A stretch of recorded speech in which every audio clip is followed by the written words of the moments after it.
Ladies and gentlemen, welcome to another crit video.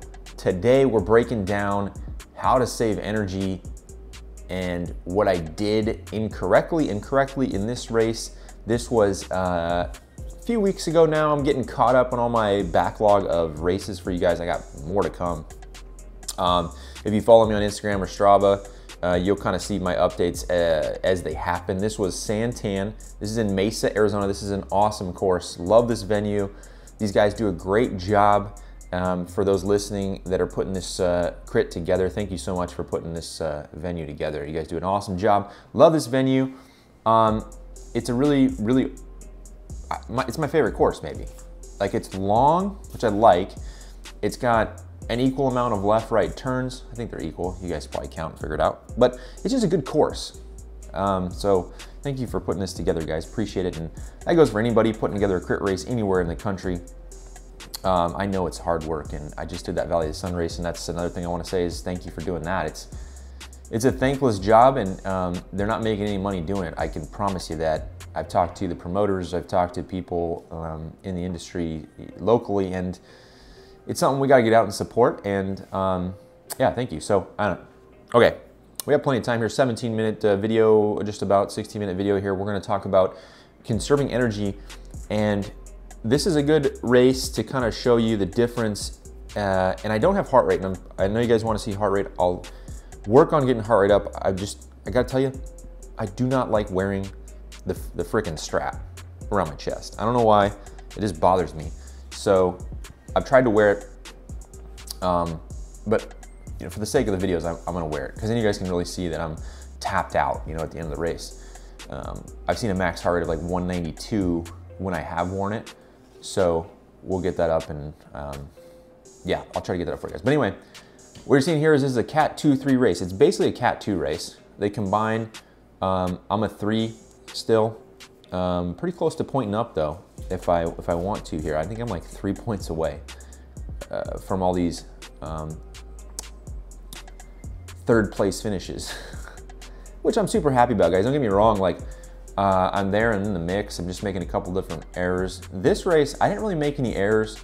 I just didn't have it at the end, and that's why I'm gonna talk about conserving and how to conserve, and you know, and when it's right to conserve as well. We'll talk, like the analogy I'm gonna give you guys, I always have an analogy, like I'm comparing it to something, you know, like the last video I compared to weightlifting.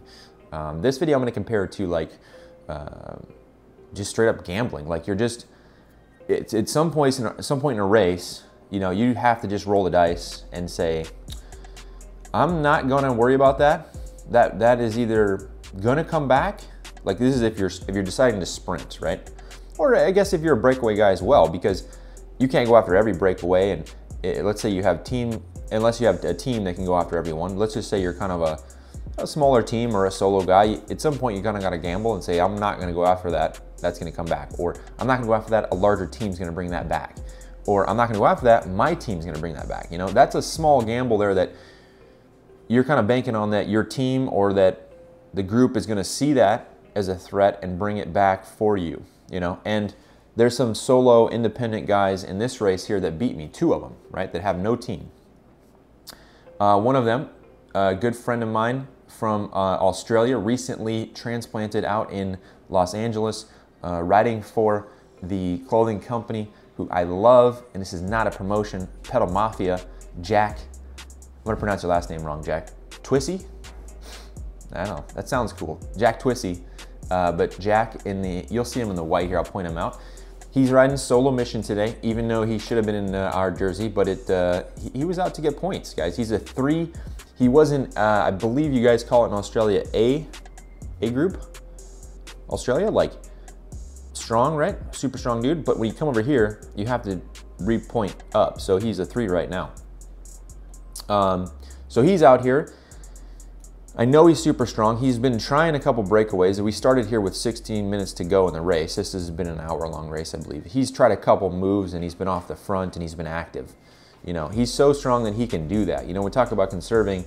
If you're conserving for a sprint, obviously you don't want to try any solo maneuvers off the front or try any breakaways throughout the race. You know, you're gonna you're gonna lose some matches. And you kind of gauge that based on how fit you are. You know, if you feel good enough to do that, recover, get back in, or you feel confident that the group is slow enough, you know, sometimes the best defense is a good offense type thing, but you gotta have the confidence, you gotta have the knowledge in your fitness and the knowledge in the other guys in the race. Jack is just so much stronger that he can get away with that. But we're gonna talk about the last lap power between him and me. See me covering a move right here.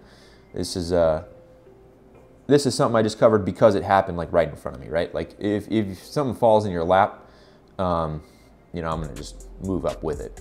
You know, it cost me 7,800 watts here, another 900 watt effort. But it just kind of it formed right in front of me. This is Josh here, he's a pink jersey sprinter. And I didn't want him to come up to this little 5-man move here without me in it, so. Where was I? I don't remember. Anyway, talking about the other independent sprinter is the big guy who flipped me the bird a couple videos back. He's in here, and we know he can sprint, and he's out to kind of just like sit in. He's a perfect example of a guy that has to gamble, right? He's by himself.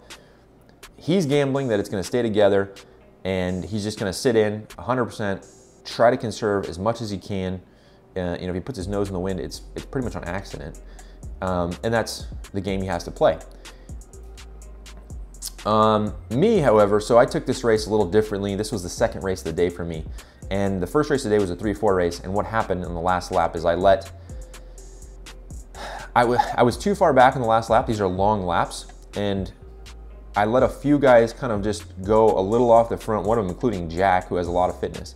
He kind of just got off the front, and there was like 3 or 4 riders between me and him, and they all kind of just soft pedaled as he attacked. It was a perfect attack, right? Right when the group lulled in the last lap, boom, he went, and he stuck it. And then a couple other riders went kind of in that same scenario, and I was boxed in, right? So I ended up sprinting all the way around the last couple, last 3 or 4 corners, and I ended up 4th. So I was like, this race, I went out with a totally different mindset. Like I was like, I'm gonna watch the front on the last 2 laps. I figured, you know, someone's gonna try a Hail Mary here, and you can kind of stick an early move because of the quick corners into the straightaway, into the sprint finish. So my goal was to patrol the front, right? The last couple laps. And honestly, I just said, regardless of what my teammates are doing, I'm gonna watch the front. You know, I'm gonna try not to be in the wind, but at the same time, if a little move goes at the end, I'm going with it. Ultimately, that would lead to my lack of a sprint when it came time to sprint. You know, we'll look at last lap power here. I got Jack's numbers up. I can use Jack because he's a buddy of mine. He's not gonna be like, rare. They're gonna be all upset at me. So we'll talk about the last lap right here, even though we're not on the last lap, guys.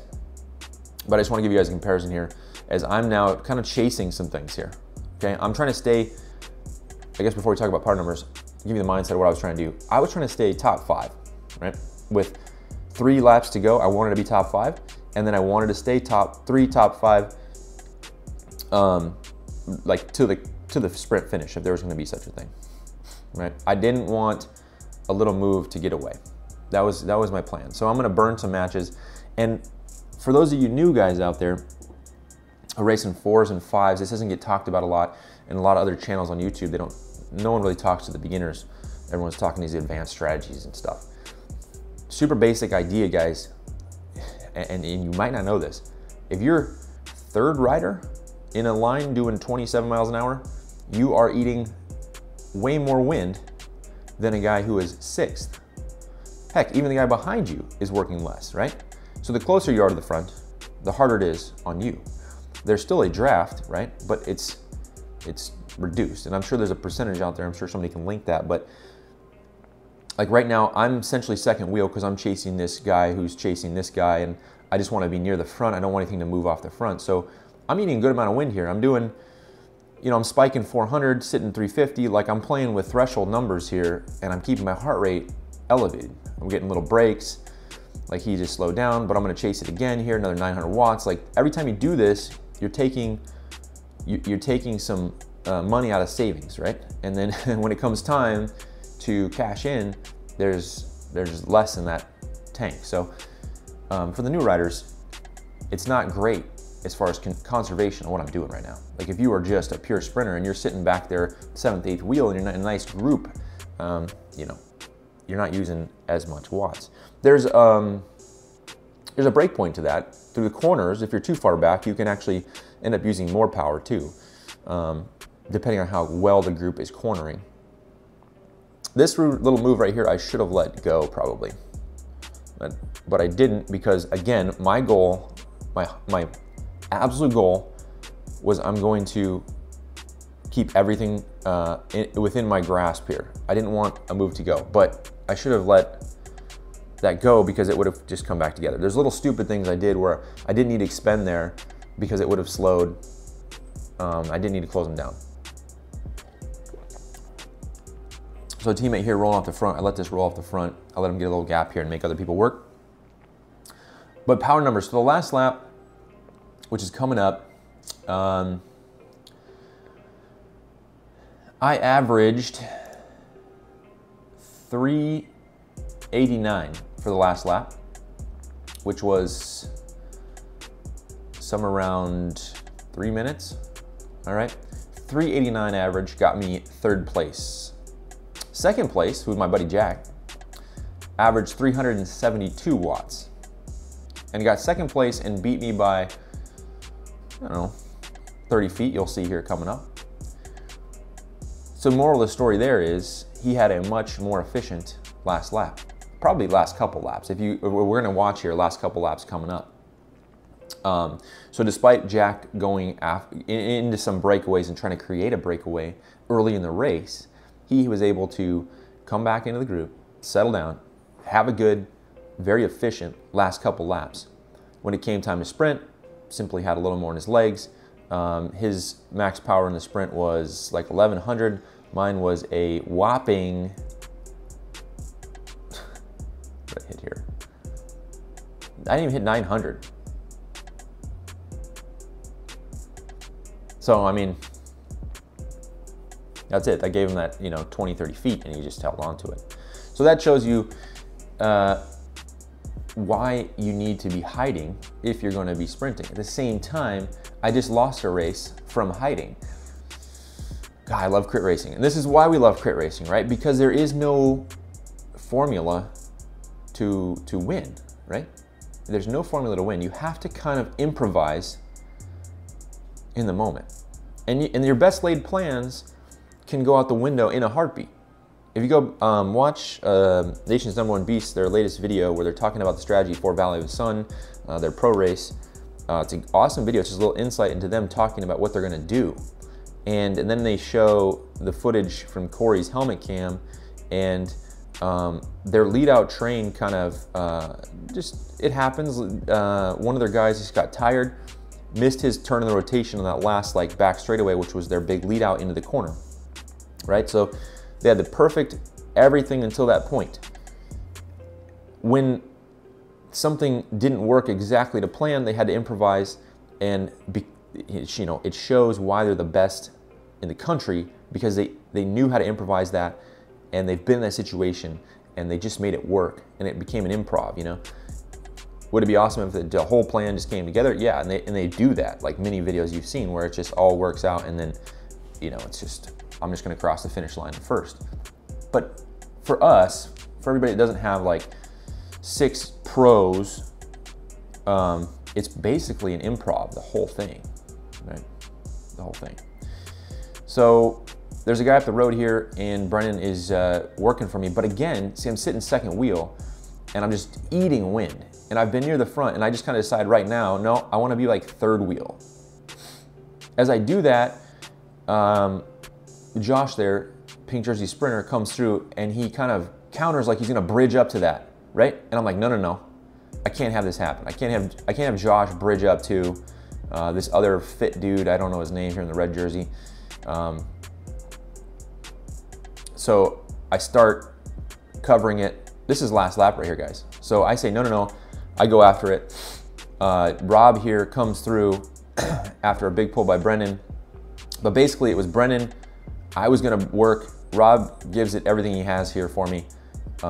Pulls back Josh, and then we got one more rider up the road, and he single-handedly pulls this back in with me sitting again second wheel. So I was just way too far forward, but at the same time, you know, I didn't want a little two-man thing to just stick right off the front 100 feet up the road. And the guys behind me who were rolling the dice, I mean, they just said, nope, I'm sitting in, it's gonna come back together. If it doesn't, I lose. So you kind of got to decide how you're gonna play the race a little bit in your mind and then stick to it. And I did that. I felt like there was moves that I just wanted to shut down, and I just wanted to keep my eye on the front, and I did that. And Rob right here with this is an amazing pull by Rob. Comes out of nowhere, brings it all back together. Here's a sprint, guys.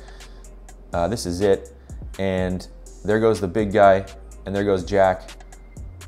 And yeah, I just watch it all slip away here as I'm breathing. I can't breathe. I mean, I'm 100% inside out here, guys. 100%. That's it. That's the race. So again, Jack right there on the last lap did 372. I did 389. I was just, and that's the difference between being second wheel for the last lap, right, and chasing one little move, and being, you know, third or fourth wheel.